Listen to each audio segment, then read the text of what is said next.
सबसे नीक बाटे सहिया किसानी, खुशी बाटे रउआ घरवे में बहानी।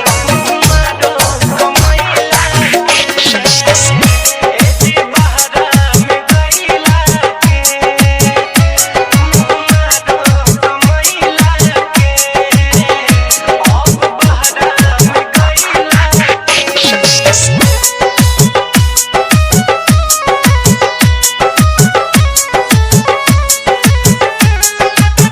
डीजे धर्मेश बाबू।